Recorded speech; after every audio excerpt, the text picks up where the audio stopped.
La abrimos en Mateo 5, por favor.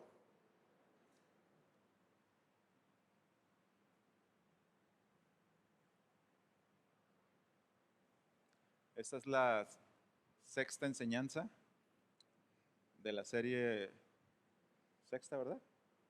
Por ahí más o menos. Sí, sexta enseñanza. La quinta bienaventuranza de la serie El Sermón del Monte. Y el versículo del que vamos a estar estudiando esta mañana es el versículo 7 del capítulo 5. Así que por favor vaya ahí. ¿Listos? Y leemos. Bienaventurados los misericordiosos, pues ellos recibirán misericordia. ¿Oramos? Padre, esta mañana te damos gracias por permitirnos una vez más, como decía mi hermano José Luis, permitirnos estar aquí adorando tu nombre, Señor, para escuchar tu palabra. Lo necesitamos tanto, tu dirección. Sabemos que tenemos nuestras Biblias en nuestras casas y las leemos y estamos orando, pero sabemos que el día domingo es un día especial en el que desde el púlpito se expone tu palabra y deberíamos estar expectantes de lo que tienes que decirnos. Gracias, amado. Amén. Amén. Hace ratito decía José Luis, ¿no?, hablando acerca de las misericordias, y él decía que son nuevas cada mañana, ¿verdad? Que no son recicladas, ¿no? Y una pregunta que se me vino a la mente en ese momento es, ¿cómo te sientes con eso? Es decir, si un día despertaras y te dijeran, revisaras tu cuenta de banco y tuvieras $1,000,000 ahí, ¿cómo reaccionarías? ¿No? El grito se escucharía hasta La Paz, ¿no? Y cada día le revisas y al siguiente día tienes otro $1,000,000. ¿Y cómo estarías el tercer día? Ya quieres que sean las 6 de la mañana, ¿no? 5 de la mañana para revisar tu cuenta. Bueno, las misericordias de Dios, sus misericordias son más valiosas que $1,000,000. Te pregunto, ¿cómo te sientes cuando escuchas que sus misericordias son nuevas cada día? ¿Te fijas cómo los afanes ahogan? ¿Ahogan eso? Porque nos despertamos y puedes leer, ¿no? El Señor es lento para la ira y grande en misericordia y gracias, ¿no? Y nos distraemos con otras cosas y no le damos el valor que esto tiene. Y bueno, de esto vamos a hablar el día de hoy. Es importante poder ubicar, ¿no?, qué es poder crecer en esto. Y bueno, la misericordia primeramente es un atributo de Dios, es un atributo comunicable, puesto que nosotros podemos ser misericordiosos, tal como lo dice el texto. Es un atributo comunicable que básicamente expresa la bondad y el amor de Dios por el que es culpable y miserable. Aquel que merecía el castigo, pero en lugar de Dios darle la justa retribución a causa de su misericordia, expresa su bondad hacia él. Y esto tiene una razón, no nada más es Dios se lo da a alguien porque sí, hay un porqué, ¿no? Y vamos a desarrollarlo más adelante. El significado básico, si ustedes buscan un diccionario de misericordia, es esto, la expresión de un amor práctico por el prójimo que sufre. Así, en sencillas palabras, eso es, ¿no? Entonces, como les decía, para nosotros poder, hermanos, impresionarnos, para poder tener un contexto, un fondo en el cual la misericordia de Dios, sus misericordias que son nuevas cada día, puedan brillar con el brillo que tienen, porque tienen un valor intrínseco.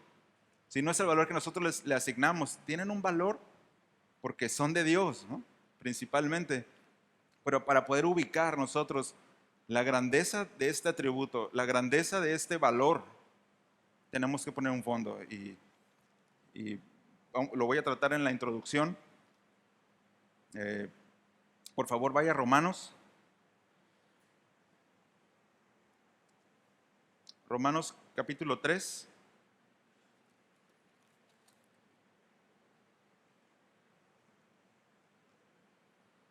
Versículos conocidos. Versículos del 9 al 18.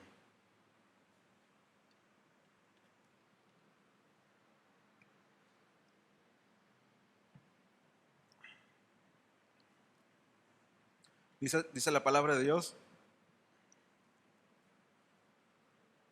Entonces, ¿qué? El contexto son está hablando acerca de los judíos, ¿no? Nosotros somos mejores que ellos. De ninguna manera, porque ya hemos denunciado que tanto judíos como griegos, todos están bajo pecado.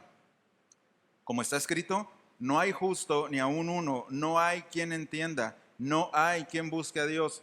Todos se han desviado a una, se hicieron inútiles. No hay quien haga lo bueno, no hay ni siquiera uno. Sepulcro abierto es su garganta, engañan de continuo con su lengua. Veneno de serpientes hay bajo sus labios, llena está su boca de maldición y amargura. Sus pies son veloces para derramar sangre, destrucción y miseria hay en sus caminos. Y la senda de paz no han conocido, no hay temor de Dios delante de sus ojos. Esta es la condición del hombre natural. ¿Cuál es el desenlace de este hombre, hermanos? Muerte, juicio, ira. No hay otra cosa. Y vamos a ver, para no decírselos yo porque pudiera darles una explicación, pero que la escritura nos muestre, ya vimos, el hombre es culpable, solo le espera esto, pero ¿qué es eso, no? ¿Qué es eso que le espera? ¿Cuál es ese desenlace que tiene? Para verlo, para ver una fotografía de esto, vamos a Sofonías capítulo 1.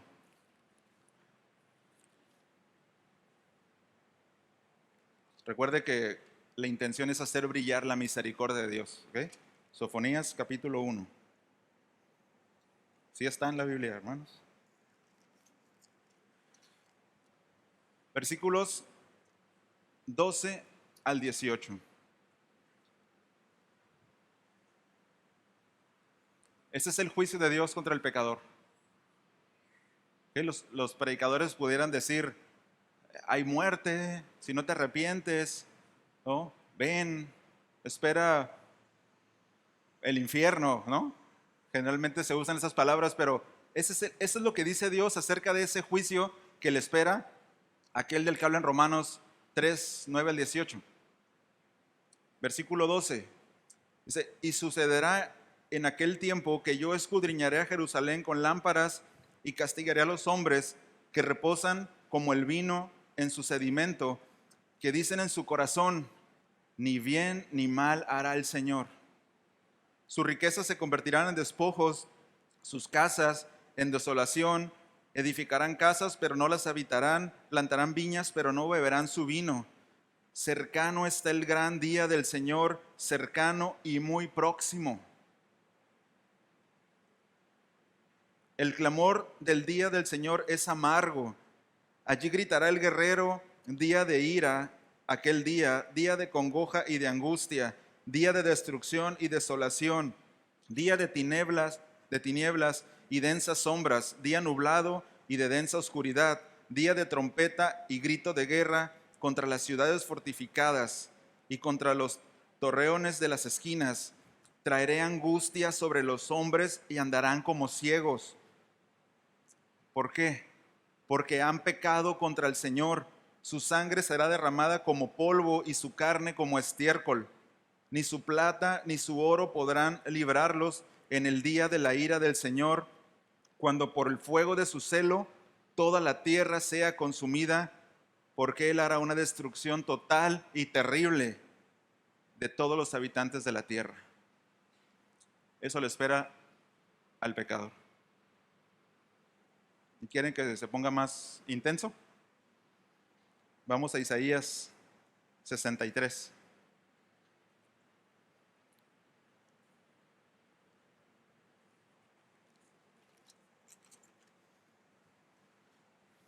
Isaías 63, versículos del 1 al 6.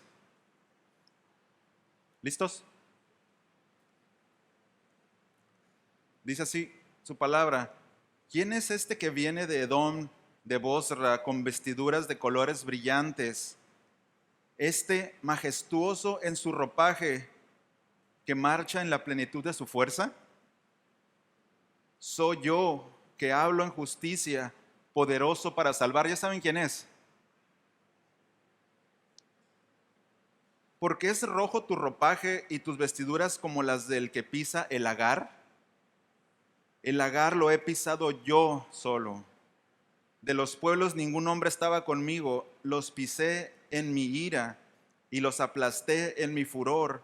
Su sangre salpicó mis vestiduras y manché todo mi ropaje, porque el día de la venganza estaba en mi corazón y el año de mi redención había llegado. Miré y no había quien ayudara. Me asombré de que no hubiera quien apoyara. Entonces mi propio brazo obtuvo salvación por mí, y fue mi propio furor el que me sostuvo. Ven el último versículo, el 6. Pisoteé los pueblos en mi ira, los embriagué en mi furor y derramé su sangre por tierra. Ese es el futuro que le espera a todo aquel que rehúse creer en Cristo. No hay un tercer camino. Es desesperanzador, ¿verdad? No hay un lugar donde se pueda esconder el hombre que pueda escapar de la ira de Dios. Como pisan las uvas, ¿no? Como las pisan y el jugo de la uva brota, así, ¿no? Sus vestidos estaban llenos de sangre porque él había pisoteado a todos estos pecadores. Todos deberían escapar de ahí, ¿no? Pero vean, el hombre se jacta, hermanos. Como decía Sofonías, ni Dios ni hará bien ni hará mal. Ahora, pregunta, ¿cómo es que Dios puede ser justo? Porque es justo que el hombre pague por su pecado y tenga este desenlace. ¿Es justo o no? El hombre ha ofendido a Dios, ha transgredido sus leyes. ¿Es justo que haga esto? ¿Y cómo puede ser misericordioso a la vez? ¿Cómo puede darle retribución a un hombre por sus pecados y a la vez decirle que sus misericordias son nuevas cada día? Pasaje conocido, vaya 10 versículos, 10 capítulos atrás, Isaías 53.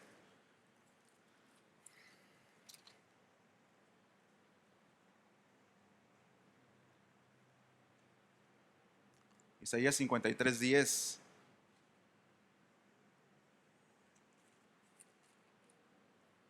¿Listos? Dice el versículo 10: pero quiso el Señor quebrantarlo, sometiéndolo a padecimiento. Cuando Él se entregue a sí mismo como ofrenda de expiación, verá a su descendencia, prolongará sus días, y la voluntad del Señor será en su mano, y la voluntad del Señor en su mano prosperará. Versículo 11: debido a la angustia de su alma, Él lo verá y quedará satisfecho.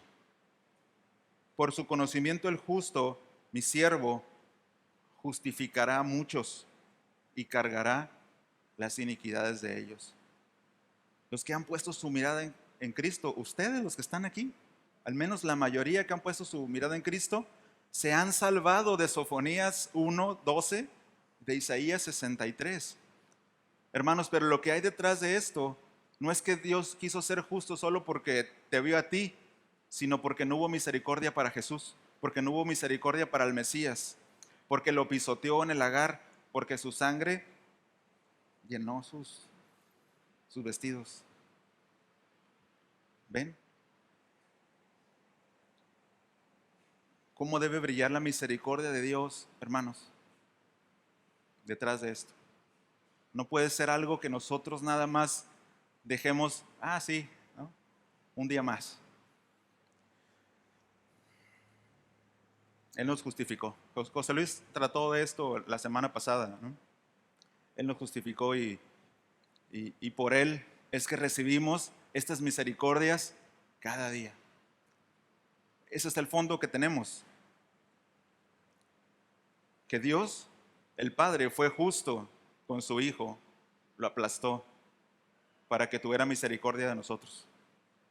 Nosotros no tenemos nada que ver en eso. Solamente actuamos en fe y arrepentimiento. ¿Ok?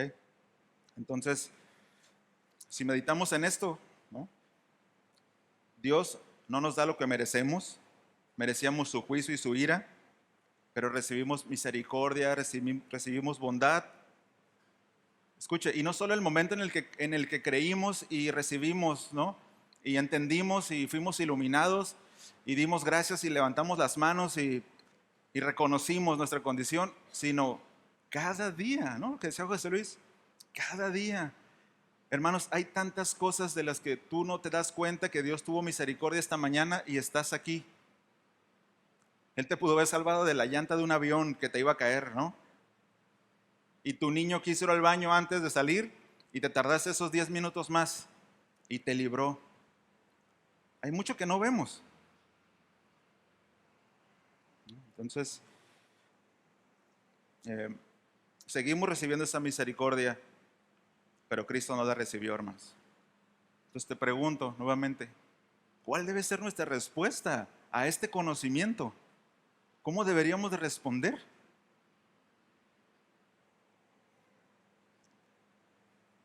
Es una respuesta para meditar todos los días, ¿no? ¿Cómo, Señor? Entiendo que hiciste esto, pero me siento tan débil, ¿no? Me siento tan que no puedo pensar más allá. Ora, hermano, métese a su palabra, pida perdón, que el Señor nos dé claridad, ¿no? De esto. Y bueno, la Escritura nos enseña cuál debe ser nuestra respuesta. Vayamos a Mateo 18, por favor. Mateo 18.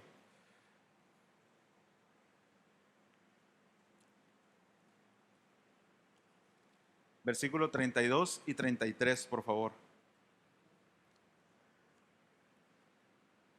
Esa es una parábola conocida, la parábola de los dos deudores. No la vamos a leer toda por causa del tiempo. Versículo 32, ustedes conocen, ¿no? Esto dice, entonces, llamando al siervo, su señor le dijo, siervo malvado, te perdoné aquella deuda porque me suplicaste. ¿No deberías tú también haberte compadecido de tu consiervo, así como yo me compadecí de ti? Puesto que recibimos toda esta misericordia, ¿cuál debe ser nuestra respuesta inmediata? Compadecernos de los demás.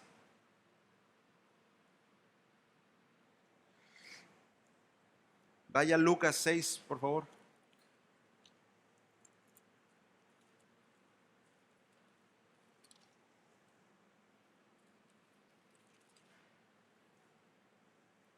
Lucas 6, 35.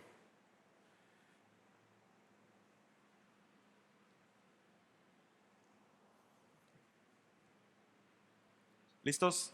Dice así, antes bien, amen a sus enemigos y hagan bien y presten no esperando nada a cambio y su recompensa será grande y serán hijos del Altísimo, porque Él es bondadoso para con los ingratos y perversos. Como dice el 36, léanlo conmigo. Sean ustedes misericordiosos, así como su Padre es misericordioso. Es lo que Dios, a través de su escritura, demanda de nosotros. Ya nos dio una razón para hacerlo. Él nos libró de su ira y nos bendice, pero nos demanda que seamos compasivos. Ahorita vamos a analizar más todo esto, pero esa es la demanda de Dios y esa es la respuesta que nosotros debemos de tener hacia lo que Dios hizo. ¿Ok? Pero además de esto, hermanos, no solamente Dios lo deja en este plano, Él lleva esta compasión y esta bondad a un nivel el cual se compara con los sacrificios y los holocaustos. ¿No? Vamos a recordar toda la Biblia hoy, ¿eh? Vaya a Oseas, por favor.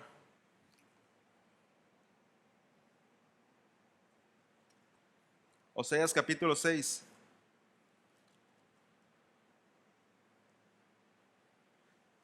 Vamos a ver cómo es que Dios está poniendo esta virtud, ¿no?, para la cual Él nos ha habilitado. Vean al nivel que lo pone, versículo 6, por favor. ¿Listos? Dice, porque me deleito más en la lealtad. Tal vez dice su Biblia lealtad. También se traduce la palabra hebrea hesed como misericordia. Porque me deleito más en la misericordia que en el sacrificio y en el conocimiento de Dios que en los holocaustos. ¿Ven el nivel al que está llevando la bondad que nosotros debemos de tener y compasión con otros, al nivel de los sacrificios y holocaustos?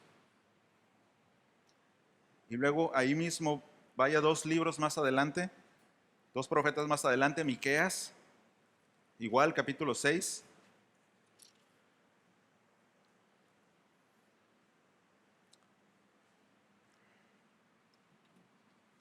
Se los puse fáciles para que no batallara.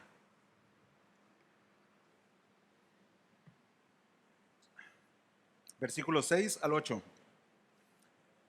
Una serie de preguntas retóricas. Dice, ¿con qué me presentaré al Señor y me postraré ante el Dios de lo alto? ¿Me presentaré delante de Él con holocaustos, con becerros de un año? ¿Se agrada el Señor de millares de carneros, de miriadas de ríos de aceite? Ofreceré mi primogénito por mi rebeldía, el fruto de mis entrañas por el pecado de mi alma. Él te ha declarado, oh hombre, lo que es bueno. ¿Y qué es lo que demanda el Señor de ti? Sino solo practicar la justicia, amar la misericordia y andar humildemente con tu Dios. Es una pregunta retórica, la respuesta es sí. Eso es lo que Dios demanda de nosotros. Pero vea, tú puedes llevar, ¿no?, en este tiempo, ¿no?, los judíos llevando los holocaustos, pero ¿de qué sirve eso si eres un arrogante y orgulloso y nadie te puede decir nada? Si eres inmisericordia, si eres cruel. ¿Qué es lo que pide el Señor? Practicar la justicia, amar la misericordia y andar humildemente ante nuestro Dios. Cosas sencillas, ¿no? La carne, no es la carne, ¿verdad? Vámonos hasta Santiago, por favor.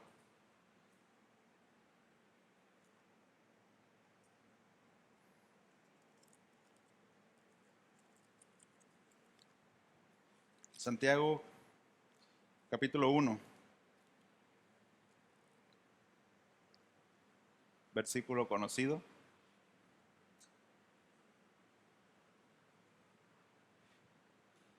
¿Listos? Dice así, versículo 27, la religión pura y sin mancha, tal vez en su Biblia dice inmaculada, ¿no? Sin mácula. Delante de nuestro Dios y Padre es esta: visitar a los huérfanos y a las viudas en sus aflicciones y guardarse sin mancha del mundo. Aquí hay dos adjetivos, ¿no?, que menciona el versículo, ¿no? La religión pura y sin mancha, o la inmaculada, ¿no?, o sin mácula. Y vean, estos adjetivos definen una religión. ¿Sí? ¿Han escuchado esa frase que dice que Dios no quiere que tengamos una religión? Bueno, Dios no es una religión, es una relación, ¿no? Bueno, Dios sí nos manda a tener una religión y es esta. Nada más. ¿Ok? Pero vean, esto va más allá porque lo que dice el texto es que nosotros seamos compasivos no con personas de las cuales podemos obtener algo. Es muy fácil. Soy buena onda con este brother porque puedo obtener algo de él, ¿no? Pero si ustedes se ubican en ese tiempo, las personas más desdichadas, hermanos, en ese tiempo eran los huérfanos y las viudas. No tenían un ingreso. Si moría el esposo, Los hijos tenían que hacerse cargo y si morían los hijos, quedaban solas. Entonces tú no podías tener un retorno. No, aquí los predicadores de la prosperidad no le predicarían a ellos porque, pues, ¿qué caso tiene, no? Serían tiempo perdido, palabras perdidas, porque no voy a obtener nada. Bueno, esa es la intención, que nosotros, cuando seamos bondadosos, cuando seamos compasivos, no esperemos nada. Y lo hagamos sin ver quién es. ¿Ok? Entonces, a personas que son incapaces de corresponder, ¿no? Nosotros somos incapaces de corresponderle a Dios. ¿O qué le podemos corresponder a Dios por lo que Él hizo por nosotros? Más que caer de rodillas, a tirarte al piso, levantar tus manos y decir, Señor, como decía el canto, ¿no? Aquí estoy. Vengo ante ti, no tengo nada. Quita mi orgullo, me estorba, ¿no? Cambia mi corazón.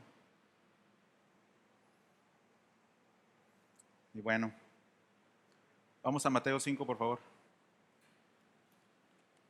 Ahora sí ya comienza la enseñanza.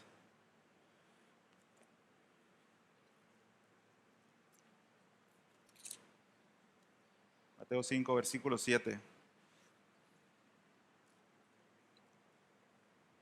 Solo para contextualizar un poquito, José Luis nos hablaba acerca de la justicia, ¿no? De los que tienen hambre y sed de justicia. Ahora, hay dos tipos de justicias. La justicia que procede de los hombres, la cual practicaban los fariseos, ¿no? El de yo cumplo esto, yo hago lo otro. José Luis habló acerca de la parábola del fariseo publicano, ¿no? No lo vamos a leer toda, pero escuchen el versículo 9, se los leo. Ahí en Lucas 18:9 dice, refirió también esta parábola a unos que confiaban, escuche, a unos que confiaban en sí mismos, se confían en sí mismos como justos y despreciaban a los demás. La justicia que es propia, la de yo sí puedo cumplir con esa religión, yo sí puedo seguir esos preceptos, te va a hacer orgulloso y despreciar a los demás. Ven, saben, conocen el resto de la parábola, ¿no? Yo no soy como este publicano, ¿no? Entonces, básicamente los que buscaban los que tenían hambre y sed de justicia, no buscaban una justicia propia, sino la que procede de Dios, como la que hablamos hace ratito, esa justicia, ¿no? Estaban anclados ahí pusieron una estaca y de aquí no me suelto, ¿no?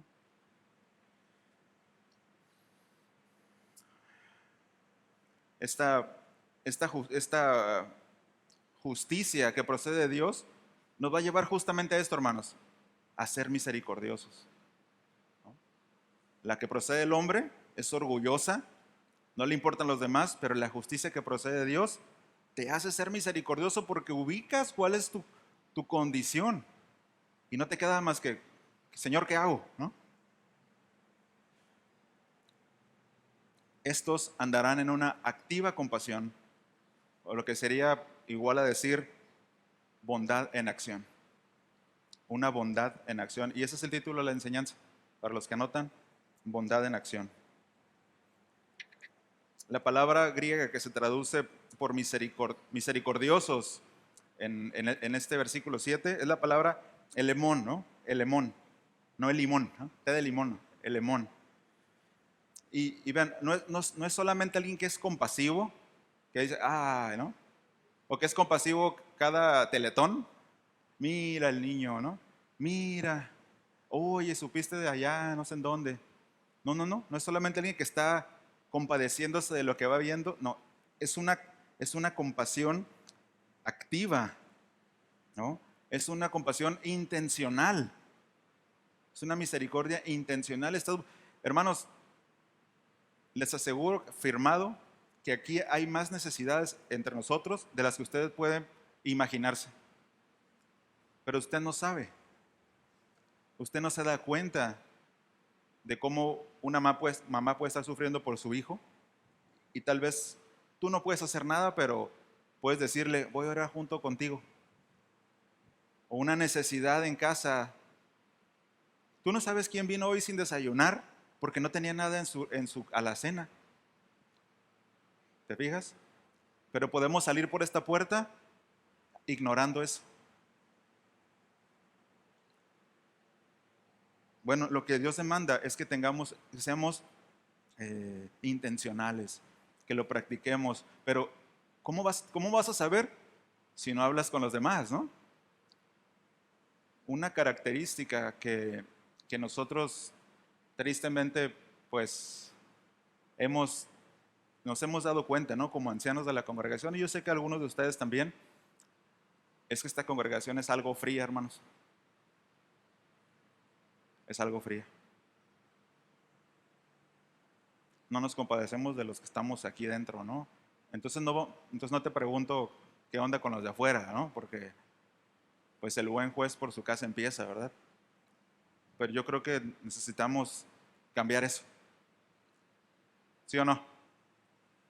Muy poquito sí. Necesitamos, hermanos. Dios lo demanda. Proverbios 11:17 dice así: el hombre misericordioso se hace bien a sí mismo, pero el cruel a sí mismo se hace daño, ¿no? Vean con qué compara, ¿no? El ser misericordioso. Si tú no eres misericordioso, automáticamente estás siendo una persona cruel, porque estás ignorando la necesidad genuina que puede tener alguien. Santiago habla de eso y lo vamos a ver más adelante, pero si tú ves que alguien tiene hambre, Dios te bendiga, y te vas, en lugar de darle un taquito, ¿no? Por un kilo de tortillas. ¿No entra eso en el rango de crueldad? Sí, ¿no? Bueno, en la época en la que el Señor dijo estas palabras, la misericordia no era algo superior, ¿no? Ahorita sí hay ONGs que se levantan el cuello de decir que ellos alimentan a lugares de África, que atienden a las mujeres que se quedan mamás solteras, ¿no? Y un montón de gente altruista, ¿no? Entre comillas, misericordiosa, y hay gente que genuinamente lo hace. Pero en este tiempo, cuando se estaba desarrollando todo esto, la misericordia era algo vil. ¿Cómo crees, no? Además, ¿cómo le voy a hacer misericordia a un leproso si eso es contra la ley? O sea, eso es, ¿no? Me contamino. No, yo voy a quedar bien con quien puedo obtener algo, con el hijo del sumo sacerdote, ¿no? Tal vez con alguien influyente de Roma. Para los romanos, la misericordia no era parte de sus primeros valores. Ellos eran crueles, ¿no? Si nacía el hijo de un romano y levantaban al niño y él lo miraba y no, no me gusta, lo mataban. Si le daba like, ¿no?, al niño, vivía, ¿no? También lo podía hacer con sus esclavos. ¿Sabes qué? Hoy me caíste gordo. Soldados, ¿no? ¿Cómo era? Y lo mataban y no había ninguna, sí, o sea, no había crimen, ¿no? Incluso podían hacerlo con sus esposas. Oye, me quedó una raya aquí en la camisa, soldados, y no había crimen. Eran crueles, eran inmisericordios. Esa era la cultura, ¿no?, del momento. Pero viene Jesús y dice: bienaventurados los misericordiosos. Ah, caray, ¿no? ¿Y eso qué? O sea, eso no me da valor, ¿no?, ante la sociedad, no me hace más influyente. Recuerdan que hemos estado hablando que estas bienaventuranzas son paradójicas, ¿no? Cómo los pobres son los que heredan el reino de los cielos, ¿no? Va en contra del orgullo de la época. Bueno, esta palabra griega, elemón, se utiliza solo 2 veces en el Nuevo Testamento. Esta vez en Mateo 7 y la segunda vez en Hebreos 2:17.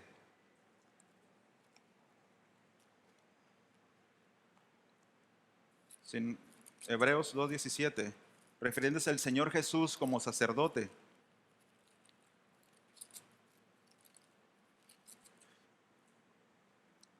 Dice así: por tanto, tenía que ser hecho semejante a sus hermanos en todo, a fin de que llegara a ser un sumo sacerdote, Elemón, misericordioso, dice, y fiel en las cosas que a Dios atañen, para hacer propiciación por los pecados del pueblo. ¿Ok? Pues no se usa en algo trivial, no hay algo trivial en la Biblia, pero no en algo pesado, pero se vuelve a utilizar en esto, ¿no? El oficio del Señor Jesús como sacerdote, como alguien misericordioso. Y no vamos a ver tantos textos acerca de esto, pero usted conoce la vida del Señor Jesús. Le traen una mujer adúltera, ¿no? La traen y traen cajas con piedras, ¿no? Y ustedes conocen la historia. Y le dicen, la cachamos, ¿no? Con las manos en la masa. Y la ley dice que le demos cuello. ¿Tú qué dices? Y ahorita no, ahorita como Él es grande en misericordia, la va a perdonar y ahí lo vamos a, ¿no? Ellos eran crueles y eran injustos porque no trajeron al hombre, porque para cometer adulterio se ocupan pues dos personas, ¿no? No lo trajeron a él, ¿por qué? A lo mejor era un hombre influyente y si lo acusábamos pues no íbamos a obtener algo de él o no les convenía. Pero el Señor Jesús, ¿qué hizo? Se apoyó en su injusticia. Ustedes no están siendo justos, ¿no? Denle. Y perdonó sus pecados, ¿no? Y va y sana a un leproso y a un ciego.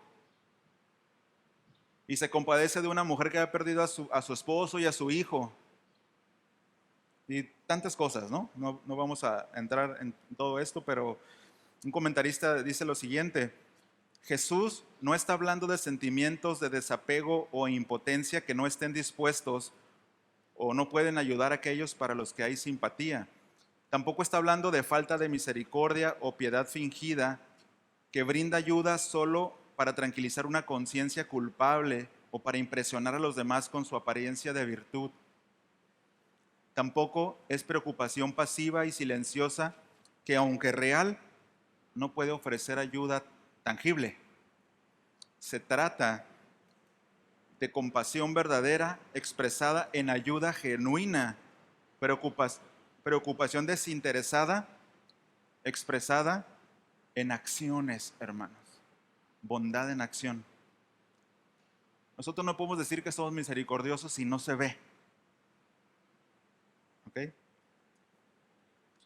Y bueno, vamos a la segunda parte del texto, que dice, pues ellos recibirán misericordia, ¿no? Ahora, estos misericordiosos, que habla la primera parte del texto, ahora se convierten en objeto de misericordia. Dice que ellos recibirán misericordia. ¿Pero que ya no la recibieron? ¿No acaso para ser misericordiosos tuvieron que haber recibido primero misericordia o salvación? ¿Cómo es que el texto dice que recibirán misericordia? Bueno, esta palabra recibirán misericordia es una sola palabra en el griego y que el sentido que tiene es que eres un envase de misericordia, eres un recipiente de compasión, ¿no? Entonces, pudiéramos ir por dos vías en esto. Una, ¿no?, para poder responder a la pregunta que les hice, es que esos que recibirán misericordia es que a partir de que han sido salvos, constantemente están recibiendo esa misericordia. Y tú estás orando por un trabajo, Señor, no tengo trabajo, ¿no? Y llega, ¿no? Y no sé, o sea, preguntas y Dios responde, ¿no? Eso es por un lado. Y por otro lado, puede estar dirigiéndose a un asunto escatológico. Y por aquí vamos a ir para ir concluyendo, ¿no?, en un sentido, ¿no?, o en un contexto del juicio final. ¿Ok? Va a poner interesante. Bueno, vamos a Mateo 25, por favor, para poder entender un poquito más esto.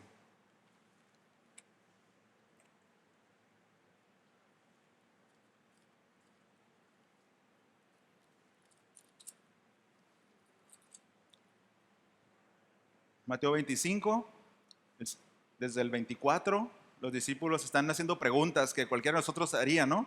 Si tuviéramos al Hijo enfrente. ¿Y cómo va a ser esto, no? ¿Y cuándo va a ser, no? Pues son curiosidades, ¿no? Que todos nos hacemos y todavía, y dudas que todavía tenemos, ¿verdad? Pero ese es el contexto, están ahí, están con él, le están preguntando y bueno, él les empieza a decir, ¿no? Y acá en Mateo 25, versículo 34, desde el 31 empieza a hablar acerca del juicio final, pero vamos a irnos al versículo 34. Dice así: entonces el rey dirá a los de su derecha: vengan, benditos de mi Padre, hereden el reino preparado para ustedes desde la fundación del mundo. Y luego vean el por qué ellos van a la derecha. ¿Vean? Hay un porqué, ¿verdad? ¿Por qué van a la derecha? Aquí va. Porque tuve hambre y ustedes me dieron de comer. Tuve sed y me dieron de beber. Fui extranjero y me recibieron. Estaba desnudo y me vistieron. Enfermo y me visitaron en la cárcel y vinieron a mí. Entonces los justos le responderán diciendo: Señor, ¿cuándo te vimos hambriento y te dimos de comer, o sediento y te dimos de beber? ¿Y cuándo te vimos como extranjero y te recibimos, o desnudo y te vestimos? ¿Cuándo te vimos enfermo o en la cárcel y vinimos a ti? El rey le responderá: hermanos, esto va a pasar. Ustedes lo van a volver a escuchar, pero de la voz del rey. El rey le responderá: en verdad les digo que en cuanto lo hicieron a uno de estos hermanos míos, aún los más pequeños, a mí lo hicieron. Entonces es por obras. Podríamos concluir en eso, ¿no? ¿Por qué los de la derecha van a ir van a ese lado, ¿no? Las ovejas, si no es por obras. Bueno, las acciones que se describen aquí, hermanos, son el fruto, no son la raíz de la salvación. El que nosotros actuemos en compasión, en misericordia, en bondad, es el fruto de haber recibido la salvación. ¿Ok? Entonces, estas obras no son el motivo por el cual ellos entran. Escucha esto y quiero concentrarme en que pueda captarlo, ¿no? Son el criterio objetivo para el juicio. Son la evidencia de la fe redentora. Es decir, si yo tengo que decirle a unos que tienen que ir a la derecha y otros a la izquierda, Dios va a asomarse y va a ver sus obras. Sí, sí tienen el fruto de la fe redentora.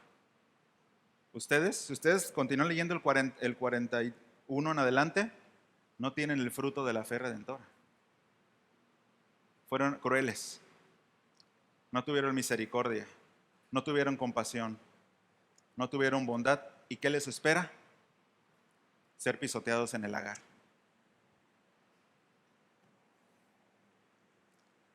Para digerirlo de una manera más textual, vamos a Santiago, por favor, otra vez.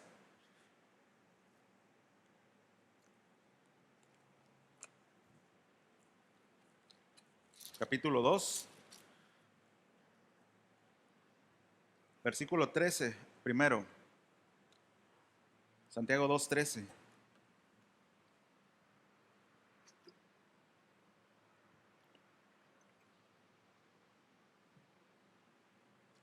¿Listos? Dice así: porque el juicio será sin misericordia para el que no ha mostrado misericordia. Ahí están los del 41 en adelante. La misericordia triunfa sobre el juicio. Ahí están los del 34 al 38.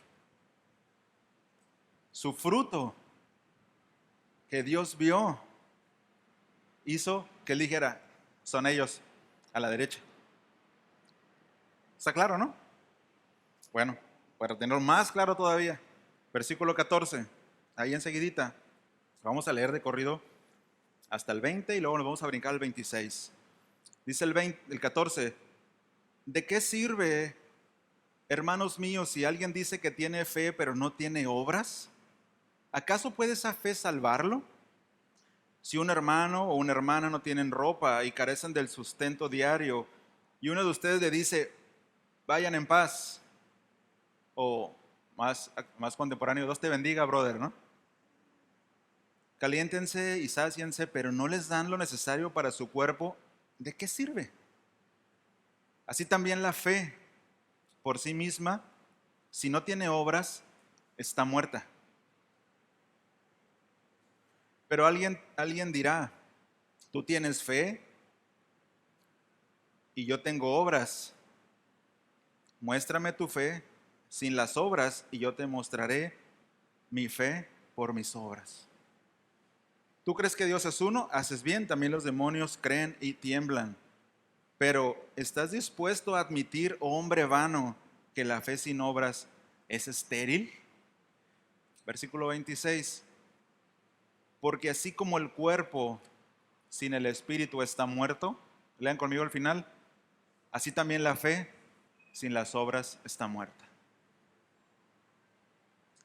¿Ven el nivel de importancia y trascendencia que tiene el ser compasivos, hermanos? Por sus frutos los conoceréis, ¿no? Refiriéndose a los falsos maestros, pero también a nosotros. Por nuestros frutos nos conocerán. Aquí hay personas que han estado enfermas y nunca les llamamos para preguntarle, digo, a lo mejor no podemos sanarlos, ¿no? Pero al menos preguntar, ¿cómo estás? Que se vea el fruto, hermanos. Y de verdad, a veces no nace, pero hay que ser intencionales, ¿sí?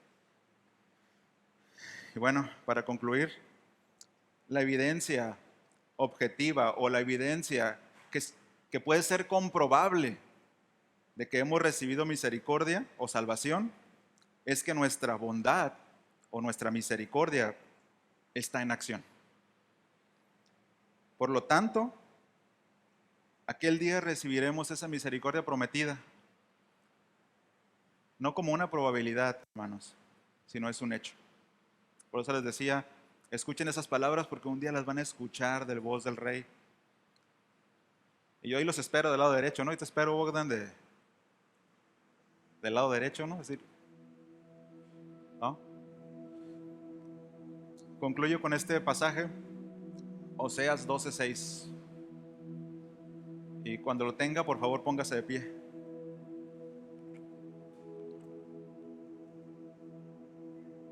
Oseas 12:6.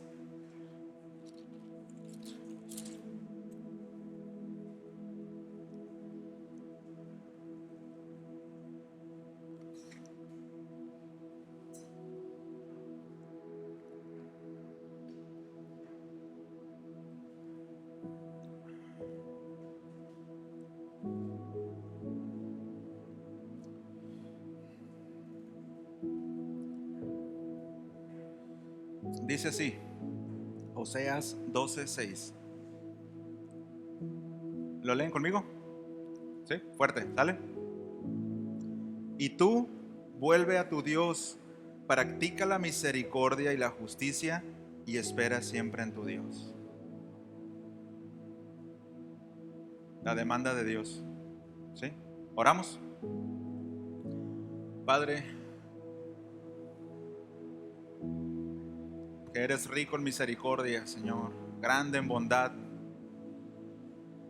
La palabra dice que tú eres lento para la ira también, Señor. Gracias, gracias por tu palabra.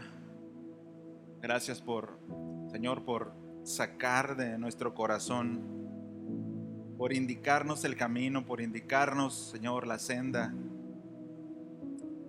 por decirnos qué es lo que tú quieres que hagamos. A veces nosotros estamos orando, Señor, y te preguntamos, Señor, quiero hacer tu voluntad, quiero caminar contigo, dime qué hago. Señor, aquí está tu palabra. Pongamos esa bondad en acción, Señor. Pongamos esa misericordia en acción. Pero principalmente, Señor, en esto, que tú seas glorificado, Señor, en cada pequeña cosa que hagamos o del tamaño que sea, que tú seas glorificado, Señor, que sea para ti, para que tú seas honrado, pero también para bendecir a mi hermano, para bendecir a una persona allá afuera. Gracias, amado, por tu bondad, por tu palabra esta tarde. Amén.